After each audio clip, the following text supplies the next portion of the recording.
Sveiki, šiandien 1153 karo diena, antra Velykų diena, bei pirmą kartą Putinas buvo sutikęs nutraukti ugnį. Aišku, tai yra fakov, nieko nebuvo, galbūt šiek tiek intensyvumas sumažėjo, tai vienintelis variantas tai buvo, kur galbūt galima sakyti, Charkovo krypty nutraukta ugnis, kur buvo įsteigus per Roskilų upę pontoninis tiltas arba mašina.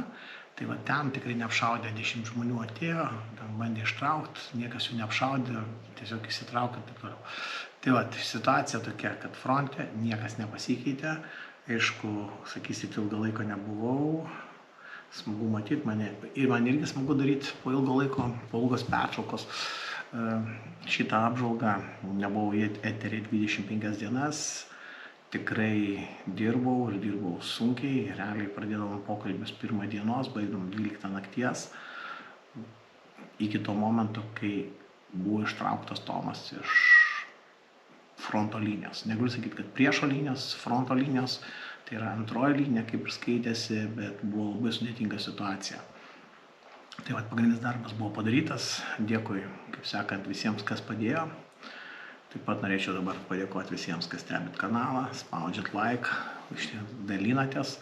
Tai čia yra svarbiausias dalykas, kas padedat finansiškai išlaikyti kanalą, kad ir nedaug ten apie 100 su biškį eurų gaunasi per mėnesį. Tai užtenka susimokėti už programas, kurios reikalingos montavimui ir kavai, kaip sakant. Dėkui ir už tai. Tai vat, dėkui, o šiaip operacija praėjo sklandžiai, galima sakyti, vertinant visą operaciją nuo pat pradžių. Taip, buvo nelaimingas įvykis, nepavyko operacija, tai yra dėl tam tikrų klaidų, kurias padarius analizę supratom, kas įvyko. Tai pirmas dalykas, kuopos vadas priėmė sprendimą pakeisti laiką iš 3 nakties į pusę 5 dezantavimuose, kitaip sakant. Toliau rūko nebuvimas, kas buvo pagal prognozę turėjo būti, tai reiškia, operacija turėjo būti atšaukta. Trečia klaida buvo, kai įsidesantavo iš Šarvuočio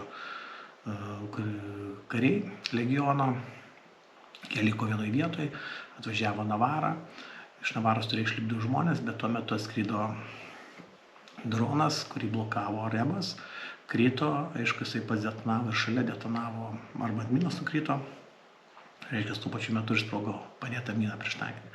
Dėl to nukentėjo 3 kariai, Latvis ir 2 prancūzai. Prancūzai nukentėjo lengvai, vienas į ranką, kitas šiek tiek į kojas, kai vėl drugavo. Latvis buvo gan stipriai sužeistas, pertraukta arterija. Gerai, kad paramedikai sudirbo, aišku, Hamerio vairuotas buvo su kiaušais, kadangi jis jau buvo nuvažiavęs, bet pamatęs, kad vyko tokia situacija, sprogimas, apsisuko, grįžo, greitai į mašiną įdėjo Latvį ir prancūzus, ta prasme visą komandą, ir išvežė į stabilizacinį punktą. Tai čia yra super. Viskas sudirbta operatyviai, kažkas uždėjo turniketą, aš pas buvau KSP, girdėjau per radio ryšį, iš karto sėdo prancūzakalbis vadas, perėmė į ryšį, nes viskas vyko prancūzų kalba, kiekviena detalė rašoma, pranešimas, ką daryti. Tikrai buvo, galima sakyti, gražu žiūrėti. Dirbti profesionaliai, iš tos vietos, kad situacija buvo valdoma tikrai profesionaliai. Aišku, paskui nuvažiuoti taip stabilizacinį punktą, susitikti sužeistieji, kad nustatyti jų sužeidimo lygį. Va tada ir pasirodė visa situacija, kad Latvis yra gan sunkiai sužeistas, nes po kokių 5 minučių arba gal 10, sakyčiau, greitai išbėgo sanitaras, paprašė dar papildomų žmonių, kad pernešti Latvį į mobilią operacinę ir jau išnešė į ten be sąmonės, tiesiog su lašalinė, bet išėjo būrio vadas, sako, ok, gyvens. Latvis gyvena, viskas tvarkoja. Antra operacija įvyko vardan to, kad vis dėlto pamatė, kad nenuleisim ranko, vis tiek stengsime ištraukti lietuvį vienokio ar kitokio būdu, nes mes ieškojom komandų skirtingų, turėjome dar 2, tiesa vieną komandą, kurią radau iš Sopų ir sakė sutinka, tai vadas davė tik tai kitą komandą, kuri pravedė tą operaciją, tai šaunuoliai. Nevardinsim kuri komanda, bet realiai padarė savo darbą. Aišku, dar viena komanda laukia iš kitų pajėgų, bet tai irgi profesionalai, ne vieną kartą į prieš užnugarį, dirbė salose. Garsi komanda, kai nėra taip garsi kaip, sakyčiau, Kraken, bet kas toje srityje dirba, puikiai supranta, jeigu pasakyčiau pavadinimą, apie jie bus girdėję ir žino, ką jie daro. Tai žmonės su patirtim, jie laukia tiesiog komandos rašto pirmiausiai, kad yra reikalinga pagalba. Bet susitvarkė būtent šitą komandą, tai man patiko, iš tikrųjų, realiai, galima sakyti, operacija prasidėjo 22 dieną, kai mes pirmą dieną, kovo 22 dieną, kai mes išvykom į rekognoskuotę su ta komanda, tai yra pas brigados vadą gauti leidimą, kad galėtume įeiti į rajoną dirbti, pas bataliono vadą sužiūrėti realios situacijos, padaryti analizę, jie dar 23 dieną padarė visą situaciją, po to pranešė po 3-4 dienų, kad gauna leidimą ruoštis, bet nevykdyti, nes situacija yra kritinė, realiai dėl žuvusio niekas tokios operacijos nedaro, nieks neis, bet galbūt esant galimybė, jie tai padarys. Tai tą balandžio 13 dieną lemtą rytą 3:07 buvo pranešta, kad mūsų Tomas yra ištrauktas iš fronto linijos ir toliau bus vykdomos jo procedūros per vežimą į Lietuvą. Tai šitą dalyką buvo smagu išgirsti ir galima sakyti, šeštadienį jo pelenai buvo pervežti jau Lietuvą, Ignoto bažnyčion, kur trečiadienį galėsit visi atsisveikinti, kas norėsit pagerbti mūsų karį, Lietuvos pilietį, Ukrainos karį, tikrai žuvus didvyrišką mirtim, galima sakyti didvyris jis man yra, nes galėjo likti štabe, galėjo daryti ūkinius darbus kuopui, bet jis išėjo užduotį. Tai nežiūrėkim, koks parengimo lygis, nekaltinkim, jisai pats priėmė sprendimą, niekas nevertė. Aišku, šlykštu buvo klausyti visų tų mūsų, sakyčiau, influencerių karo. Išgirsit, kas tai yra per balsas, manau, jūs suprasit, kas per influenceris, kuris čia garsiai rėkia visiems, koks jis yra huienas. Jaroslavai, Sigitai, bet davai proglau. Nu, davai. Davai, perinam prie šito. Klausyk, proglau. Nu. Tau nereikia mirt. Nusiramink. Dėl ko man reikia dabar nusiraminti? Jisai žuvęs. Taip, jisai yra žuvęs ir jo kūną reikia pasiimti. Tu nori mirt? Jūs suprantat, kad jį reikia palaidoti, jį reikia tėvui atiduoti.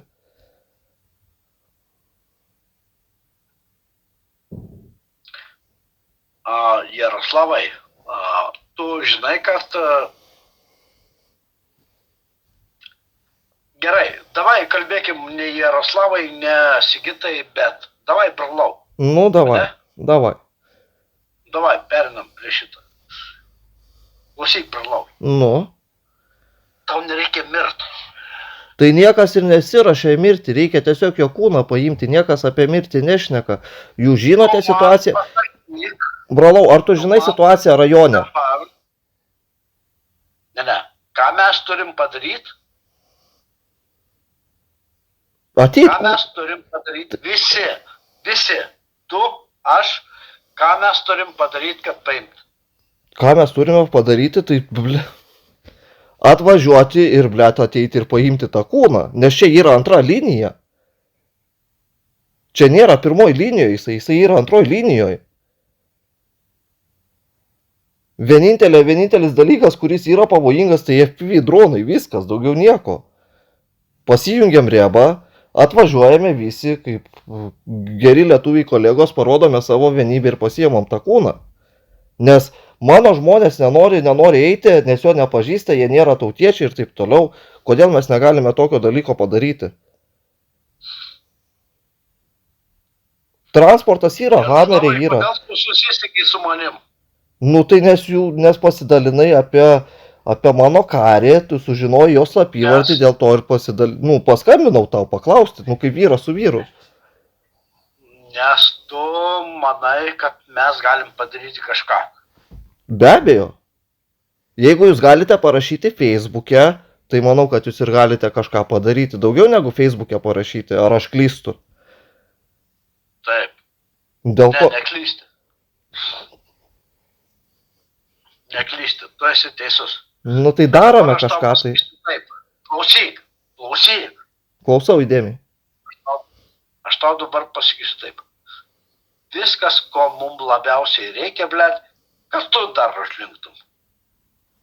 Neužlinksiu, manęs neėma kažkaip tai šičia.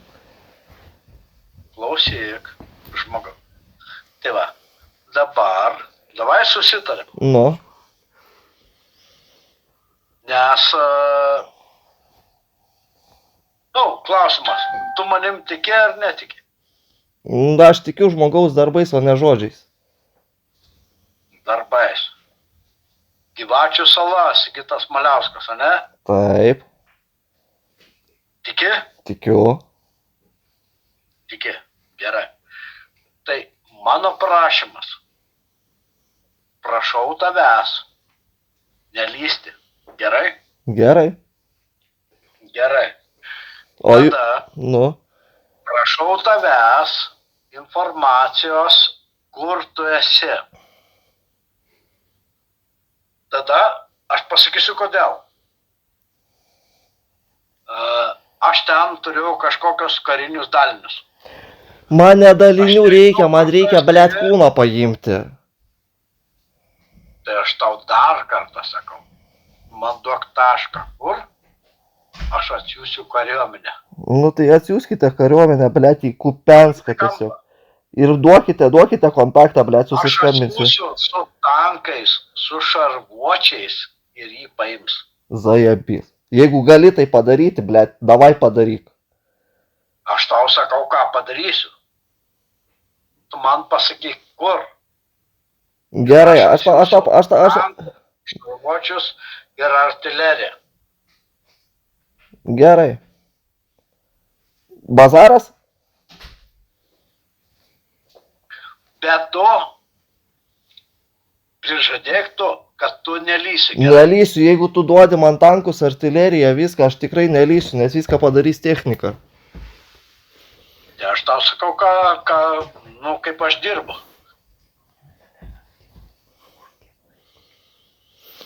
Tai kiek laiko reikia laukti jūsų tenai? Nereikia laukti. Nereikia laukti. Sakyk, kur ir važiuoja. Tai į Kupenską. Tai Kupenskė jau yra mūsų žmonės. Tai labai gerai, tada duokite žmonių kontaktus, susitiksime brigados KSP.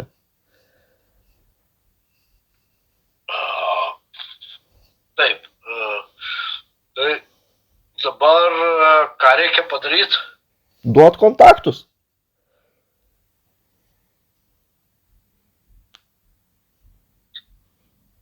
Nelabai supratai.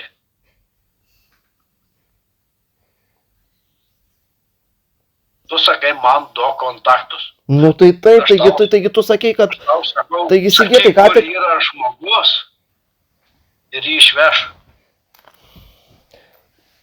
Blet, brolau, supranti, kad yra planavimai ir kiti dalykai ir taip toliau, taigi, blet, ne 90-ieji čia, taigi, blet, ne kacapai esame.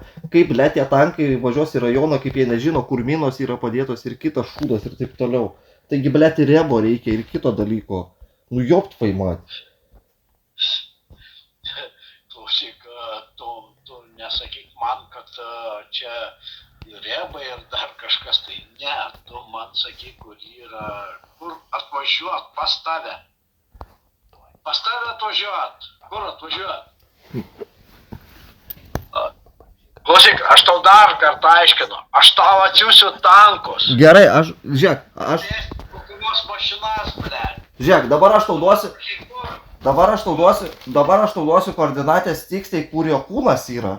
Tiksliai, krapivos koordinatės duosiu aš tau. Ir tenais reikia atvažiuoti. Tuoj palauk, įsijungsiu, koordinatės padiktuosiu. Davai, Tuoj parašau. Pūro jisai pystės, gerai. Tai viskas, jisai jau numetė ragelį.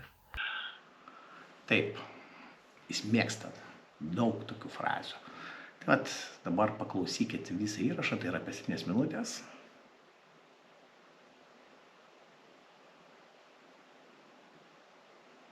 Ir kaip jums, o įsivaizduokit, kai toksai fruktas paskambina tėčiui, jis sako, su tankai šarvuočiais ištrauksiu. Toliau yra kitas fruktas, Martynas Kmieliauskas, ar kaip jisai, čia buvo irgi nuskambėjęs, kad pinigus paėmė nenuvežė saulės baterijų. Man parašė žinutės, kad jis yra, bijau pameluot, Voronežo srityje kūnas. net pats abejau, tai išsiunčiau dronistus patikrint, atsiuntė nuotrauką vietoj, viskas nepajudinta.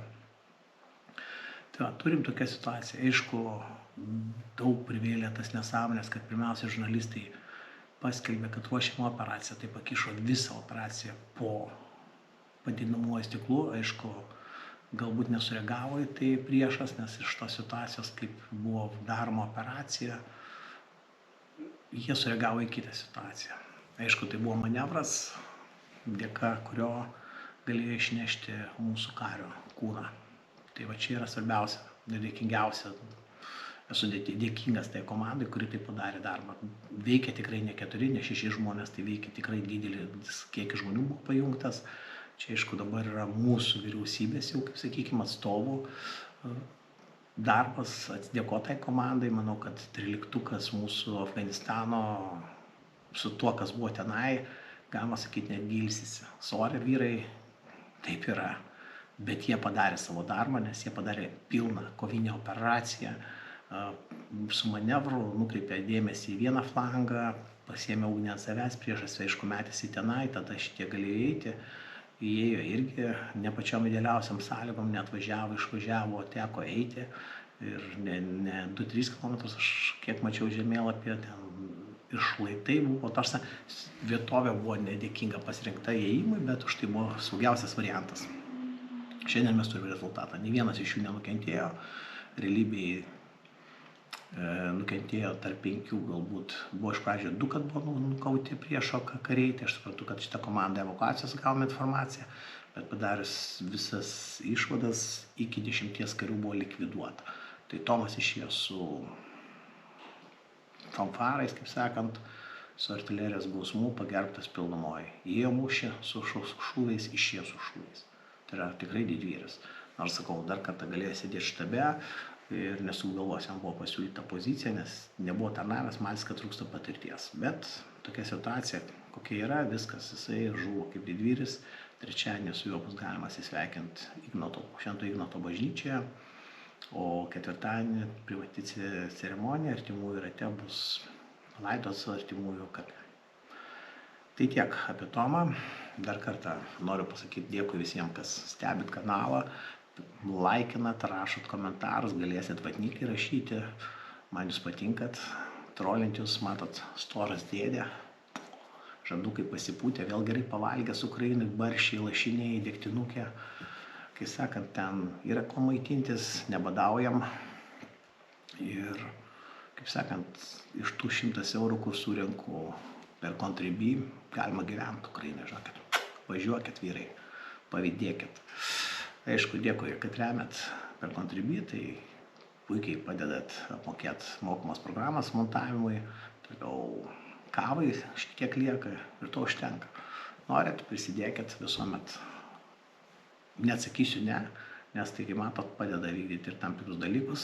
Turiu vieną video, radau įdomų, tai įdėsiu gal šiandien pirmadienis, kokį ketvirtadienį, trečiadienį, nes bandysiu daryti kas savaitę dabar apžvalgas, kaip pavyks, negaliu sakyti, nes tikrai su Tomo operacija buvau labai stipriai pristigęs, nes pradėdavau pokalbius telefonu kokią 1 valandą, baigdavau 12 nakties.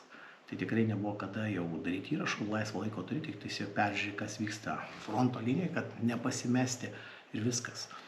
Ir per šitą mėnesį realiai beveik 1,5 mėnesio prasukta 15 000 kilometrų, tai arti tonos kuro, galite įsivaizduoti. Tai Vatnikai, kai sakot, tie pinigai, kuriuos aš prašau, net kuro neatperka. Tai čia yra biznis, nejuokinkit. Taip, einam prie žemėlapio. Ir tai vėlgi sumai, pasidarau sumus. Kaip tik, ką mes čia turime, aišku, galim pažiūrėti, šiandien mes turime 21 dieną, grubiai galima kalendorių atsukti į 1 dieną balandžio, kaip teritorija sumažėjo, aišku, priešas stumė ukrainiečius, bet nebuvo katastrofiško tokio, kaip matot, pasikeitimo, kad ten kažkas tai labai stipriai. Oi, nuėjau per toli, atsiprašau. Taip, jeigu matot, ką turim dabar, ir balandžio 1. Taip, yra prarastų teritorijų, nieks nesako, kai matom sumažėjo, pagrindiniai mūšiai vyksta vis dėlto šitoje vietoje, tai ties Gujevo ir Olešna. Sakykime, priešas bando čia spausti ukrainiečius, bet kol kas nieko nesiseka. Didžiausia įtampa yra Žuravkos kryptyje bei Basivka. Aišku, priešas bando išeiti link kelio ir jį perkirsti, arba išėję, kad galėtų judėti toliau link Sumų. Bet čia priešas yra sustabdytas ir kol kas jokių didelių prošvaisių judėti į tolį neturi. O jeigu taip žiūrint, kas įvyko po ukrainiečių atsitraukimo, tai situacija iš tikrųjų yra labai įdomi, galima sakyti. Čia buvo kalbos, kad yra sukauptos didelės pajėgos, bet jos iš tikrųjų buvo permestos dalis jų Toretsko kryptimi. Čia bus panašiai, kaip būdavo Kupiansko kryptyje kaupė 100-tūkstantinės kariuomenės dalis, o per 2-3 mėnesius jos įsisklaido. Tai čia panaši situacija, man atrodo, bus ir Sumuose. Kalbama yra apie 70 000, bet jau dalis yra permesta Toretsko kryptimi, kur yra tikrai pasikeitimai ir nedideli proveržiai. Toliau mes judam, kaip ir sakau, Vovčiansko kryptyje, tai yra situacija be pakeitimų. Aišku, čia dirba dronai, apie kuriuos galima irgi kalbėti, reikėtų atskiros laidelės šiek tiek laiko. Labai daug buvo pokalbių šitą temą. Vis dėlto eina prie to, kad reikalinga artilerija ir raketos. Greitis ir 24/7 darbas. To, ko negali garantuoti dronai. Tai būtent tai ir mums padėjo ištraukti Tomą, nes tuo metu, kada vyko operacija, dronai negalėjo dirbti. Tai buvo sniegas. Reiškia, tokį metą išnaudojus kontrpuolimui arba puolamosiam operacijom galima turėti labai gerą efektą, greitai įeiti į gylį, užimti flangus, įtvirtinti flangus ir juos pradėti plėsti. Priešas tikrai turėtų patirtų didelį siurprizą. Tai aš manau, kad tai dar kartą įrodo dronai, kad yra geri, bet kada vykdoma ilga kompanija, tai yra įsekinamoji kompanija, apie tai irgi reiks kalbėti, kuo skiriasi nuo NATO pajėgų ir galingumo, nes bandoma sakyti, kad reikalingi dronai taip reikalingi, kurie atlieka tikslinės užduotis, o įsekinamoji kompanija yra gerai, kad jie yra pigus, sąlyginai pigus. Pats dronas apie 1000 eurų plius šaudmuo, tai apie 2500. Tai jeigu kartais reikia 10 dronų, tai žinau, kad artilerinis šaudmuo išeina pigiau. Tai va čia apie dronų pigumą dar mes pašnekėsim, gal kitoje apžvalgoje aš pavadysiu. Taip, ką mes turime Kupiansko kryptyje, galim pasižiūrėti. Situacija čia iš tikrųjų, negaliu atsakyti, kad su dideliais pakeitimais reikia autožemėlapį atsidarom, pažiūrim. Kai matot, labai nedaug yra pajudėta į priekį. Tomas buvo Dvaryšės kryptyje, va čia kažkur tai nukautas. Nepasisekė vaikui, bet jis buvo ištrauktas. Šią momentą mes turime, jeigu taip šiandien žiūrint, tai va, šiek tiek pajudėta čia nedideli praradimai į teritoriją, bet nėra didelio prasistumimo pas priešą į priekį. Tai kas rodo, kad priešas lygiai taip pat yra išsekęs, lygiai taip pat puikiai Nadijivkos kryptyje, kur ukrainiečiai išlaisvino prieš gerą savaitę, gal 2 savaitės Nadijivka. Operacija truko 72 valandos ir vėlgi buvo panaudoti, kai sako, nereikia tankai ir šarvuočiai pralaužimui, tai dar kartą be tankų, be šarvuočių puolamosios operacijos ir nedaromos. Reikalingas metalas, norint judėti į priekį. Kai sako, mes ginsimės, bet visuomet geriausia gynyba tai yra puolimas, iš gynybos bet kuriuo momentu tu gali perėti puolimą. Tai tankai, šarvuočiai bus reikalingi. Kaip čia bandytumėte eskaluoti pigiais dronais, kad tankus sunaikinsit, tai aš paprašysiu parodykit man, kiek tankų yra sunaikinta vakarietiškų šarvuočių tankų video. Tiesiog, nes jeigu jų bus daug, tai būtų YouTube'as pilnas pridėtas. Tai vat, dar kartą sakau, be šitų dalykų niekas nepajudės į priekį, jie reikalingi. Taip, turbūt didžiausia problema yra Katerinivkos, tai yra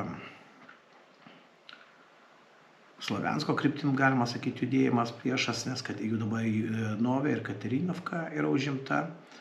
Tai čia yra taip pat Libano kryptis, jie bando išeiti ant šitos krypties ir aišku judėti link Slaviansko, kad Slavianskas būtų jų. Tai taip jie ir juda, jeigu imkime taip, toliau eis greičiausiai link upės ir nuo čia greičiausiai kažkur tai judės Slaviansko kryptimi, Libano kryptimi. Bando daryti apėjimą ir tokiu būdu apsupti ukrainietiškas pajėgas. Nu, čia, aišku, jiems turbūt, sakyčiau, vasaros ir rudens kampanija mažiausiai. Per vasarą net abejo, ar tokią operaciją padarys iki Slaviansko, bet iki Slaviansko ateis tik laiko klausimas kada. Arba kažkas pasikeis fronte, ko mes dar negalime sakyti. Toliau, Bilohirovka situacija yra be pakeitimo, priešas bando Vimki eiti į priekį, Spirne kryptyje, išeidinėti ir apeiti Bilohirovką, bet čia gauna į kaulus ir stovi vietoje ramiai. Časif Jaras, aš dabar negaliu atsakyti, ar ten labai daug pakeitimų įvykę, galim pasižiūrėti. Labai nedaug Časif Jare yra pakeitimų. Tai va čia taktinė situacija, porą pozicijų prarastų per tas 25 dienas ir viskas tuo baigėsi.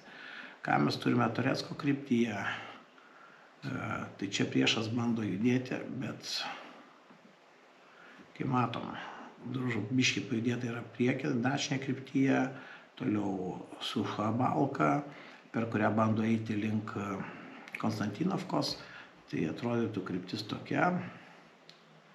Jeigu mes turime kelią, tai bando judėti iš vienos pusės ir iš kitos pusės. Ir tokiu būdu eiti link Konstantinovkos. Tai čia yra jo pagrindinis tikslas, tokiu būdu apsupti šitas Toretsko pozicijas, Dilivka, Aleksandro Sultinė, tokiu, kaip sakant, sudaryti labai nepatogią padėtį ukrainiečių kariams. Bet čia nėra tokio didelio judėjimo, pirmiausia, kai matot, visiškai pajudėta nedaug. Tai dar kartą grįžtam prie to, ką mes turim šiandien dienai. Kai matot, visiškai nedidelė užimta teritorija. Toliau priešas yra įsteigęs Novopoltavką šitoje kryptyje, Tarasivka. Čia irgi šiek tiek pajudėjo, jeigu aš neklystu į priekį, bet realybėje nieko čia nėra. Čia flangas tik tai vienas ir kitas prasitempęs. Pagrindiniai mūšiai vyksta būtent dabar, jeigu čia žiūrint šitoje vietoje, tai yra Kotlinė, Ševčenko ir jeigu neklystu, Ukrainka. Nerandu dabar miestą, sakykime, Uspiešna. Čia vyksta pagrindiniai mūšiai ir čia būtent šitoje vietoje, kaip ir nekeista, turi pranašumą ukrainiečiai. Iniciatyva mūšiuose. Tai vat, tokia situacija čia. Jeigu judant toliau mes turim Konstantinopolį kryptį, kaip matot, šiek tiek priešas pajudėjo per visą fronto liniją, bet tai nėra kažkokie tragiški dalykai, po kilometrus kelis kai kuriuose vietose, net daugiau. Tai tokia situacija yra, aišku, tikslas išeiti ant Pakrovsko, tai čia yra per Konstantinopolį, nežinau kaip iš čia bandys išeiti, reikia žiūrėti, bet bandys galbūt apsukinėti arba judėti link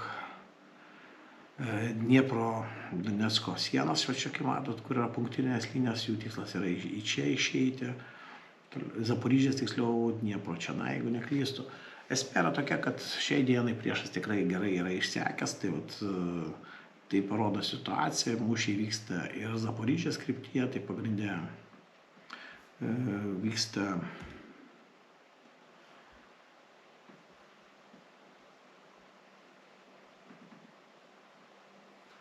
Novopokrovsko kryptyje, Nesterenka čia bando išeiti ant Orichovo, bet kol kas realiai situacija yra įstrigusi ir be pakeitimų.